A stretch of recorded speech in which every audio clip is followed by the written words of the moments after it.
कंस श्री कृष्ण के मामा थे जिसका उन्होंने वध किया था। जिस दिन कंस मारा गया था उस दिन को कंस वध दिवस के रूप में मनाया जाता है। जानते हैं इससे जुड़ी पौराणिक कथा और महत्व।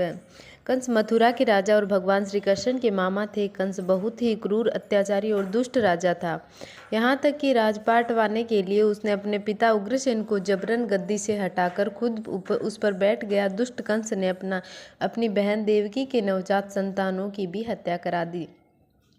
लेकिन 8वीं संतान कृष्ण का बाल विवाह बांका न कर सके और कृष्ण के हाथों ही कंस का वध हुआ था।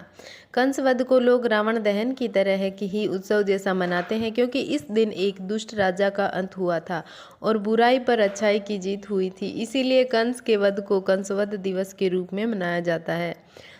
जानते हैं इस पौराणिक कथा कंसवध की। पौराणिक व धार्मिक मान्यताओं के अनुसार कंस को ऐसा श्राप मिला था कि हर जन्म में उसकी मृत्यु भगवान विष्णु के हाथों ही होगी। दरअसल कंस का जन्म द्वापर युग के हिरण्याक्ष के घर पर पुत्र के रूप में हुआ था। उसका नाम कालनेमि रखा गया था। कालनेमि का विवाह हुआ और इसके बाद वे 7 संतानों के पिता बने, जिससे 6 पुत्र तो एक पुत्री वृंदा थी। वृंदा का विवाह राक्षस जालंधर के साथ हुआ था, जिसका वर्ण विष्णु जी ने किया और वह तुलसी वृंदावन कहलाई। कालनेमि भी बहुत दुष्ट राक्षस था। अमृत कलश को पाने के लिए उसने दैत्यों की सेना के साथ मिलकर देवताओं पर आक्रमण भी किया था। तब भगवान विष्णु द्वारा उसका अंत कर दिया गया। लेकिन कालनेमि के 6 पुत्र अपने पिता से बिल्कुल अलग थे। उसके पुत्रों ने हमेशा ही पुण्य कर्म किए और उन्होंने अपने पिता का गुणगान करने से मना कर दिया। तब कालनेमि के पिता और उन सभी के दादा हिरण्याक्ष ने अपने पोतों को श्राप दिया कि सभी पातालवासी को हो जाए। लेकिन उस समय उन सभी पर इस श्राप का कोई असर नहीं हुआ। इसके बाद कालनेमि का अगला जन्म राजा उग्रसेन और पद्मावती के घर कंस के रूप में हुआ। इस जन्म में भी वह दुष्ट था। कंस के दुष्ट होने का कारण पद्म पुराण में बताया गया था, जिसके अनुसार द्रामिल नामक एक मायावी गंधर्व ने उग्रसेन का रूप धारण कर छल से पद्मावती को गर्भवती कर दिया था। कहा जाता है कि कंस इसी राक्षस द्रामिल और पद्मावती का पुत्र था, इसीलिए कंस कोई स्नेह नहीं रखता था।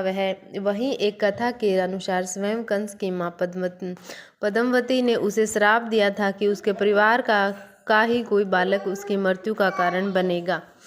कंस ने जब एक एक कर अपने ही पुत्रों को मार डाला। कंस की एक बहन थी जिसका नाम देवकी था। वह देवकी को बहुत प्रेम करता था।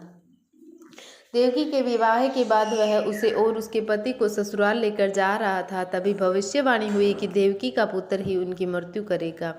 यह भविष्यवाणी सुनते ही कंस ने देवकी और उसके पति वासुदेव को कैद कर जेल में डाल दिया। जेल में ही देवकी ने 6 पुत्रों को जन्म दिया। एक एक कर कंस ने सभी को मार डाला।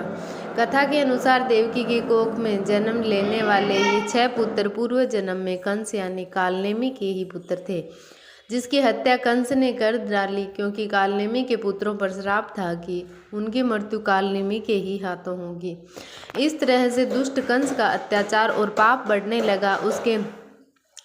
उसके अंत के लिए भगवान विष्णु के श्री कृष्ण रूप में धरती पर जन्म लिया। देवकी ने कृष्ण को जन्म दिया और वासुदेव ने उन्हें मथुरा छोड़ आए। कृष्ण का लालन पालन माँ यशोदा और नंद बाबा ने किया। कंस को जब पता चला देवकी का एक पुत्र जीवित है तो उसने कृष्ण को मारने के लिए हथकंडे अपनाए, लेकिन सब निरस्त हो गए। इसके बाद कंस ने युद्ध के लिए कृष्ण को मथुरा बुलाया। कंस की चुनौती स्वीकार कर कृष्ण भी बलराम के साथ मथुरा पहुंच गए। मथुरा पहुंचकर पहले तो कृष्ण और बलराम ने कंस के 2 सबसे शक्तिशाली पहलवान मुष्टिका को चाणूर को हराया। फिर कृष्ण ने कंस के ही तलवार से उसका सिर कलम कर दिया। कंस का वध कर श्री कृष्ण ने कारागार से दोषियों और अपने प्रियजनों को मुक्त कराया और उग्रसेन को उसकी गद्दी पर भी वापस दिला दे। कंस को मिली पापों से मुक्ति श्री कृष्ण के रूप में भगवान विष्णु द्वारा कंस का वध हुआ। इस तरह से कंस को भगवान विष्णु के हाथों से मृत्यु प्राप्त हुआ, जिसके कारण उसके इस जन्म के सभी पाप कर्म धुल गए थे। इसी प्रकार कंस का वध हुआ।